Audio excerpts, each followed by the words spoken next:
Well, good morning, everyone. Yes, this is Morning Musings. I happen to be at a different set. I'm normally at my desk, as you know, but I'm doing some very special filming for William Bell. I was unable to speak at his seminar this year because of the health of my wife, and so he asked me to go ahead and film the lessons that I would have presented, and so I'm doing that here in my studio. One of my lessons will be on the Great Tribulation.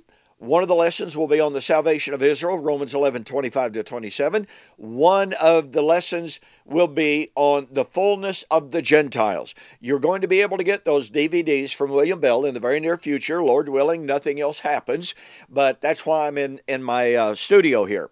So be watching for that. Oh, and I just got to tell you, I'm also in the final stages of producing a DVD series on Acts 1, 9 to 11, and the promise of the angel that Jesus was going to come, quote, in like manner.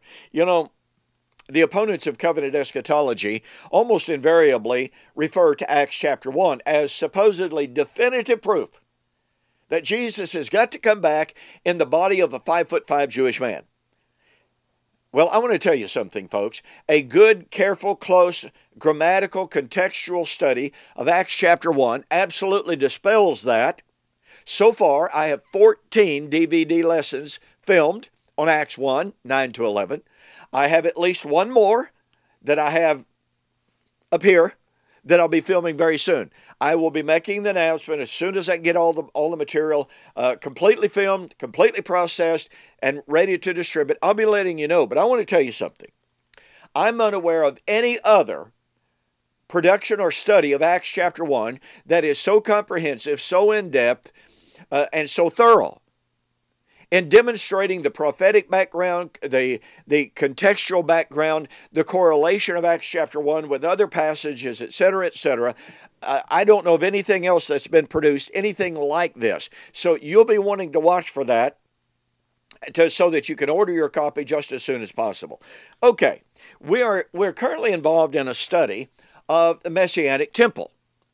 And I don't have to tell you, if you watch the TV, that we are being told by our dispensational friends that the building of the temple is right around the corner. Now, what they don't tell everyone is that the very next temple in their eschatological agenda is actually the tribulation temple, which would be the result in their paradigm of an abominable covenant between Israel and the man of sin. Think about that. We're supposed to be looking forward to the building of a temple, which is the direct result of a horrible, illegal covenant between Israel and the man of sin. We're supposed to be looking forward to that? Folks, just the idea of that is actually pretty horrible. It would be a violation of Torah in the first place, in which Yahweh told Israel never to enter into covenant with those outside of Israel. Never. And yet we're supposed to believe that the blessed, as it were, temple that's coming up is a direct result of a covenant in violation of Israel's covenant. Oh my goodness. Well, anyway, what I want to share with you now, over the next few lessons, is that in the Messianic temple, as foretold in the Old Testament, it matches nothing that our dispensational friends say is going to be true in the Messianic temple. Look, when you read the dispensational literature, and they describe this supposed coming temple, and then you compare it with what the Bible has to say, there is no correlation, not when you look closely. And furthermore, it doesn't match the Old Covenant temple. Now, I do know that many dispensationalists say, oh yes, the Messianic temple will be different in many ways. Well, I want to share with you one of the things that is exciting. In Isaiah chapter 56, the Lord speaks, and he says, do not let the son of the foreigner who has joined himself to the Lord speak, saying, the Lord has utterly separated me from his people. Nor let the eunuch say, here I am a dry tree. For thus says the Lord, to the eunuchs who keep my Sabbaths, and choose what pleases me, and hold fast my covenant, even to them will I give in my house, and within my walls, a place and a name better than that of sons and daughters. I will give them an everlasting name that shall not be cut off. The sons of the foreigners who join themselves to the Lord to serve him and to love the name of the Lord, to be his servants, everyone who keeps from defiling the Sabbath and holds fast my covenant, even them will I bring to my holy mountain and make them joyful in my house of prayer. Now, is this incredible or what? Now, there are two things here.